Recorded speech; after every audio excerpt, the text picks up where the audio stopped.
అబ్బో ఇక్కడ positive energy పొంగి పొర్లి పరవడు తొక్కుతుంది. All negative నంగనాచేసి కూర్చోడే.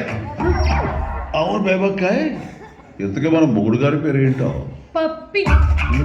నేను అడిగింది మీ కుక్క పేరు కాదు. కుక్క పేరు అలెగ్జాండర్. ఓ, కుక్క పేరు అలెగ్జాండర్, మొగుడు గారి పేరు పప్పి. నీ కాపురం సెట్ చేయమని ఈవిడ గారిని సలహా అడుగుతున్నావు. అవును లాయరకాయ్, మన పప్పి గారు అదే మన మొగుడు గారు క్యా కర్తే హై? జైల్లో ఉన్నాడు. పాపం. పాపం ఏంటి, ప్రతి 6 నెలలకు ఒకసారి ఏదో కేసు పెట్టి పంపిస్తుంటా, అలవాటే. ఏదో అబ్రాడ్కి పంపిస్తాడుగా, ఎలా చెప్తుందో చూడండి దొంగమోహన్. మీ ఆయన నీ మీద చేసుకున్నాడు, తప్పే, ఖచ్చితంగా ఖండించాల్సిందే. కాకపోతే ఆ తర్వాత నువ్వేం చేసావు చెల్లాయ్? కొట్టిన వెంటనే కుక్కర్తో తలపగలు కొట్టేశాను. షర్ట్ చించేసి గోలుతో రఫ్ చేశాను. చేయి కొరికేసి కట్ల పొడిచేశాను.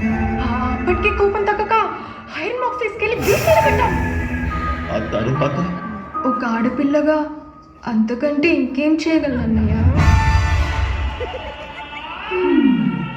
ఒక్క ప్రాణం తీయటం తప్ప అన్నీ చేసేస్తుంది కదూ. వీడికి కేసులు ఉండవు. మీ లేడీస్ అందరికీ నాదో చిన్న రిక్వెస్ట్, మొగుడు వెధవనుకోండి, వదిలేయండి. వాడిని వదిలించుకోవడానికి మాత్రం వెధవలు చేయకండి. That's what I'm saying.